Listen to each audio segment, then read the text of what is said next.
पूर्णिमा व्रत कथा द्वापर युग में एक समय की बात है कि यशोदा जी ने कृष्ण से कहा, है कृष्ण, तुम सारे संसार के उत्पन्नकर्ता, पोषण तथा उसके संहार करता हो। आज कोई ऐसा व्रत मुझसे कहो जिसके करने से मृत्युलोक में स्त्रियां को विधवा होने का भय न रहे तथा यह व्रत सभी मनुष्यों की मनोकामना पूर्ण करने वाला हो। श्री कृष्ण कहने लगे, हे माता, तुमने अति सुंदर प्रश्न किया है। मैं तुमसे ऐसे ही व्रत को सविस्तार कहता हूँ। सौभाग्य की प्राप्ति के लिए स्त्रियों को द्वात्रिंशत अर्थात 32 पूर्णिमाओं का व्रत करना चाहिए। इस व्रत को करने से स्त्रियों को सौभाग्य संपत्ति मिलती है। यह व्रत अचल सौभाग्य को देने वाला और भगवान शंकर के प्रति मनुष्य मात्र की भक्ति को बढ़ाने वाला है। यशोदा जी कहने लगी हैं, कृष्ण, सर्वप्रथम इस व्रत को मृत्युलोक में किसने किया था, इसके विषय विस्तार पूर्वक मुझसे कहो। श्री कृष्ण जी कहने लगे कि इस भूमंडल पर एक अत्यंत प्रसिद्ध राजा चंद्रहास से पालित अनेक प्रकार के रत्नों से परिपूर्ण कातिका नाम की एक नगरी थी। वहाँ धनेश्वर नाम का एक ब्राह्मण था और इसकी स्त्री अति सुशील रूपवती थी। दोनों ही उस नगरी में बड़े प्रेम से साथ रहते थे। घर में धन धान्य आदि की कोई कमी नहीं थी। उनको एक बड़ा दुख था, उनके कोई संतान नहीं थी, जिस वजह से वह बहुत दुखी रहते थे। एक दिन एक बड़ा तपस्वी योगी उस नगरी में आया। वह योगी बाकी सभी घरों से भिक्षा मांगकर भोजन किया करता था, लेकिन उस ब्राह्मण के घर से भिक्षा नहीं मांगा करता था। एक दिन योगी गंगा किनारे भिक्षा मांगकर प्रेम पूर्वक खा रहा था कि धनेश्वर ने योगी को यह सब करते देख लिया। सब कार्य किसी प्रकार से देख लिया। अपनी भिक्षा अनादर से दुखी होकर धनेश्वर योगी से बोले, और सभी घरों से भिक्षा लेते हैं परंतु मेरे घर की भिक्षा कभी भी नहीं लेते, इसका कारण क्या है? योगी कहने लगा कि आपके धर्म हमें इस बात की आज्ञा नहीं देता है, क्योंकि अभी आप गृहस्थ जीवन में एक सुख से वंचित हैं।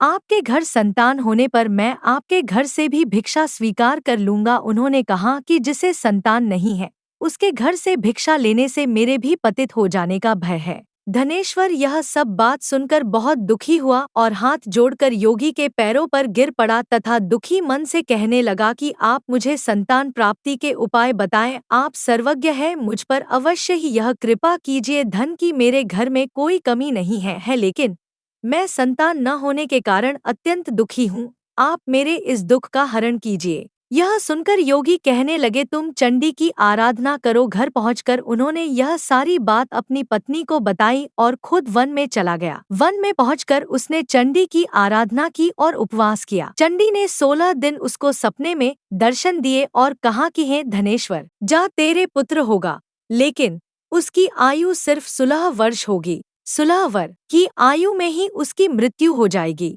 अगर तुम दोनों स्त्री और पुरुष 32 पूर्णिमाओं को व्रत करोगे तो यह दीर्घायु हो जाएगा। जितनी तुम्हारा सामर्थ हो उतने आँचे के दिए जलाकर शिवजी का पूजन करना, लेकिन पूर्णमासी 32 ही होनी चाहिए। सुबह होती ही तुम्हें इस स्थान के पास एक आम का पेड़ दिखाई देगा। उस पर चढ़कर एक फल तोड़कर अपने घर चले जाना। अपनी स्त्री का इस बारे में बताना। सुबह स्नान होने के बाद वह स्वच्छ होकर शंकर जी का ध्यान करके उस फल को खा ले, तब शंकर भगवान की कृपा से उसको गर्भ हो जाएगा। जब ब्राह्मण सुबह उठा तो उसे उस स्थान पर आम का पेड़ दिखाई दिया और वह उससे फल तोड़ने के चढ़ा, लेकिन वह पेड़ पर चढ़ नहीं पा रहा था। यह देखकर उसे बड़ी चिंता हुई। उसने भगवान गणेश की उपासना की और कहा, है दयानिधे, अपने भक्तों के विघ्नों का नाश करके उनके मंगल कार्य को करने वाले, दुष्ट का नाश करने वाले, रिद्धि सिद्धि देने वाले, आप मुझे इतना बल दें कि मैं अपनी मनोकामना पूरी कर सकूं। इसके बाद वह पेड़ से फल तोड़कर अपनी पत्नी के पास पहुंचा।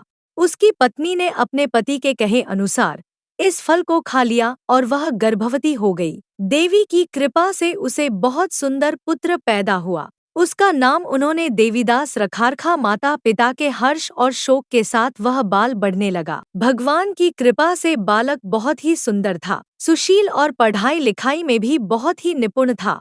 दुर्गा जी के कथानुसार उसकी माता से 32 पूर्णमासी का व्रत रखा। जैसे ही 16वां वर्ग लगा, दोनों पति पत्नी बहुत दुखी हुए, कहीं उनके पुत्र की मृत्यु न हो जाए। उन्होंने सोचा कि अगर उनके सामने यह सब हुआ तो वह कैसा देख पाएंगे। तभी उन्होंने देवीदास के मामा को बुलाया और 1 वर्ष के लिए देवीदास को काशी में पढ़ने के लिए भेज दिया। 1 वर्ष के बाद उसे वापस लेकर आ जाना। देवीदास अपने माता के साथ एक घोड़े पर सवार होकर चल दिया। उसके मामा को भी यह बात पता नहीं था। दोनों पति पत्नी से 32 पूर्णमासी का व्रत पूरा किया। दूसरी तरफ मामा और भांजा दोनों रात गुजारने के लिए रास्ते में एक गांव में रुके। उस दिन उस गांव में ब्राह्मण की कन्या का विवाह होने वाला था। जिस धर्मशाली में वर और बारात के बाकी लोग रुके हुए थे, उसी धर्मशाला में देवीदास और उसका मामा ठहर गए। उधर कन्या को तेल आदि चढ़ने के बाद जब लगन का समय आया तो वर की तबीयत खराब हो गई। वर के पिता ने अपने परिवार वालों से विचार विमर्श करके कहा कि यह देवीदास मेरे पुत्र जैसा ही है, मैं इसके साथ लगन करा दूं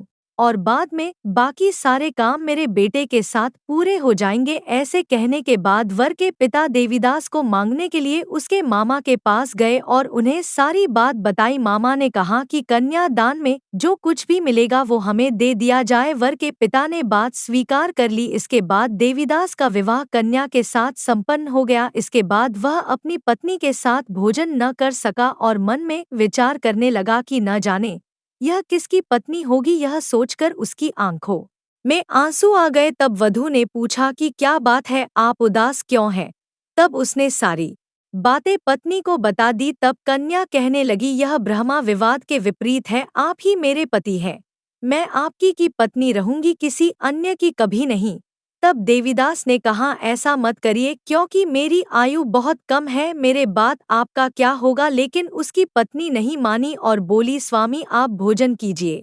दोनों रात में सोने के लिए चले गए। सुबह देवीदास ने पत्नी को 4 नगों से जड़ी एक अंगूठी दी और एक रुमाल दिया और बोला कि हे प्रिय, इसे लो और संकेत समझकर स्थिर चित हो जाओ। मेरे मरण और जीवन जानने के लिए एक पुष्प वाटिका बना लो, उसमें सुगंधी वाली एक नव मल्लिका लगा लो, उसको प्रतिदिन जल से सींचा करें और आनंद के साथ खेलो कूदो। जिस समय और जिस दिन मेरा प्राणांत होगा उस दिन यह फूल सूख जाएंगे। जब यह फिर से हरे हो जाएं तो जान लेना मैं जीवित हूँ। यह समझाकर वह वहां से चला गया। इसके बाद जब वर और बाकी बाराती मंडप में आए तो कन्या ने उसे देखकर कहा कि ये मेरा पति नहीं है, मेरे पति वह है जिनके साथ रात में विवाद हुआ है, इसके साथ मेरा विवाह नहीं हुआ है। अगर यह वही है तो यह बताएं कि मैंने इसके क्या दिया है। साथ ही कन्या दान के समय को आभूषण मिले उन्हें दिखाएं। कन्या की ये सारी बातें सुनकर वह कहने लगा कि मैं यह सब नहीं जानता। इसके बाद सारी बारात भी अपमानित होकर लौट गई। भगवान कृष्ण बोले हैं, माता, इस प्रकार देवीदास काशी चला गया। कुछ समय जब बीत गया तो एक सर्प उसको डसने के लिए वहां आया, लेकिन वह उसको काट नहीं पाया क्योंकि उसकी माता ने पहले ही 32 पूर्णिमा का व्रत कर लिए थे। इसके बाद खुद काल वहां पहुंचा भगवान की कृपा से। तभी वहां माता पार्वती और भगवान गणेश आ गए। देवीदास को मूर्छित दशा में देखकर माता पार्वती ने भगवान शिव से प्रार्थना की कि महाराज, इस बालक की माता ने पहले ही 32 पूर्णिमा के व्रत कर लिए हैं, आप इसको प्राण दे। भगवान शिव ने माता पार्वती के कहने पर उसे प्राण दान दे दिया। उधर उसकी पत्नी उसके काल की प्रतीक्षा कर रही थी।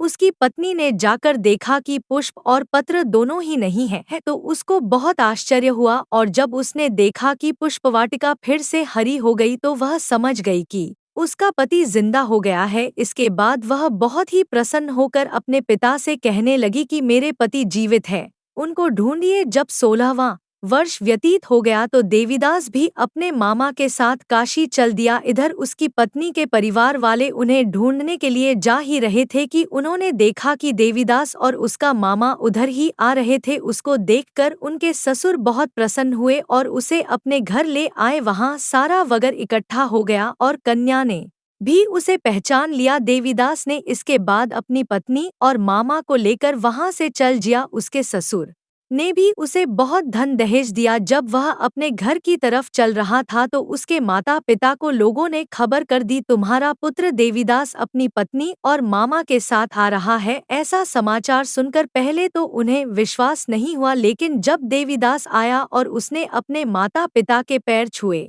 तो देवीदास के माता पिता ने उनका माथा चूमा और दोनों को अपने सीने से लगा लिया। दोनों के आने की खुशी में धनेश्वर ने बहुत दान दक्षिणा ब्राह्मणों को दी। श्री कृष्ण जी कहने लगे कि इस तरह धनेश्वर को 32 पूर्णिमाओं को व्रत के प्रभाव से संतान प्राप्त हुई। जो स्त्रियां इस व्रत को करती हैं वह जन्म जन्मांतरों तक वैधव्य का दुख नहीं भोगती हैं और सदैव सौभाग्यवती रहती हैं। यह मेरा वचन है। यह व्रत संतान देने वाला और सभी मनोकामनाओं को पूरा करने वाला है। बोलो कृष्ण भगवान की जय, विष्णु भगवान की जय।